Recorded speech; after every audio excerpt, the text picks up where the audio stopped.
नमस्कार प्रेक्षकांनो, ठरलं तर मग या मालिकेच्या आजच्या भागामध्ये आपण पाहणार आहोत की अर्जुन चैतन्याला सांगतो की आपल्याला बाबूला इथं आणायचं आहे. आपल्या ऑफिसच्या बाजूला जी स्टोर रूम आहे तिथे त्याची राहण्याची सोय कर. तेव्हा त्याच्या म्हणण्याप्रमाणे चैतन्य ठीक आहे म्हणतो. आता अर्जुन आणि सायली त्यांच्या कामाला निघून जातात. इकडे नागराज घरी आलेला असतो. त्यावेळेस सुमन त्याला विचारते, तुम्ही पुन्हा बाहेर चाललात का? कुठं जायचं असेल ते दादाला सांगून जा. आता नागराज तिच्यावरतीच खूप भडकतो, पण तितक्यात तिथं प्रतिमा येते. त्याच्यामुळे तो अतिशय हळव्या आवाजामध्ये तिच्याशी बोलतो. आता इकडे प्रिया महिपतवरती पहारा ठेवत असते. तेव्हा नागराज तिला फोन करून सांगतो की मला घरातून बाहेर येणं शक्य नाहीये, माझ्यावरती सगळ्यांनीच पाळत ठेवली आहे. प्रिया म्हणते, म्हणजे मी आता नवऱ्याला परत काहीतरी खोटं नाटक कारण सांगू का? रात्री मी थांबू शकत नाही इथे. तेव्हा नागराज म्हणतो, मीही येऊ शकत नाही, तुलाच थांबावं लागेल. तेव्हा प्रियाचा नाईलाज होतो आणि ती म्हणते ठीक आहे, पण दोघांमध्ये थोडीशी वादावादी होते. आता प्रिया फोन ठेवून देते, पण हे सगळं बोलणं महिपत ऐकतो. महिपत म्हणतो, काय आज तुझी ड्युटी आहे का?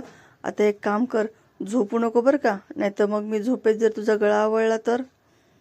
प्रिया त्याला म्हणते, अहो अण्णा सर, मी तुमच्याच बाजूनी आहे, तुम्हाला कळत कसं नाहीये?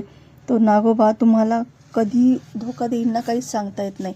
साक्षी जिवंत आहे हे मला माहिती आहे. हे मी अर्जुनला सांगू शकले असते, पण मी तसं सांगितलं नाही ना. याचाच अर्थ समजून घ्या ना तुम्ही की मी तुमच्याच बाजूने आहे. तेव्हा महिपत म्हणतो, तुला कोणी सांगितलं की साक्षी जिवंत आहे? नागराज शेठनी सांगितलं का? तेव्हा प्रिया म्हणते, तुम्ही ना उगाच त्यांना शेठ नाव दिले. खरं तर त्यांनीच सांगितलंय की साक्षी जिवंत आहे. आता मात्र महिपतला प्रियाच्या बोलण्यावरती विश्वास बसतो. महिपतच्या किडनॅपिंगचा सगळा दोष प्रियाने अलगदपणे नागराजवरती दिलेला असतो आणि स्वतः मात्र महिपतच्या बाजूने आहे असं दाखवत स्वतःला शाबूत करून घेतलेलं असतं. आता इकडे अश्विन प्रियाची फोनवर बोलत असतो, काय तू घरी येणार नाहीयेस? अगं मग सांगायचं ना.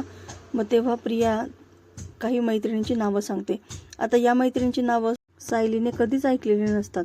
तेव्हा ती त्याला म्हणते की अश्विन भाऊजी, तुम्ही असं कसं विश्वास ठेवू शकता तिच्यावरती? शहानिशा करायला नको का? तेव्हा अश्विन तिच्यावरतीच ओरडतो, असं कसं? माझी बायको तुमच्यासाठी काही महत्त्वाचीच नाही आहे ना, मग तुम्ही कशाला तिचं नाव घेताय?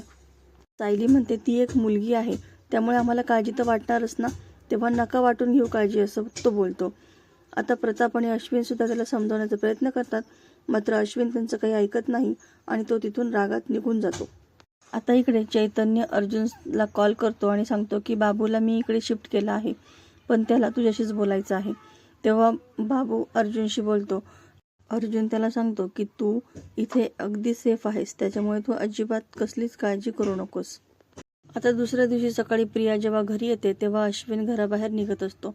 तेव्हा प्रिया नेहमीप्रमाणेच वरवर त्याच्याशी गोड बोलू लागते आणि ती सांगते की पार्टी खूप छान झाली.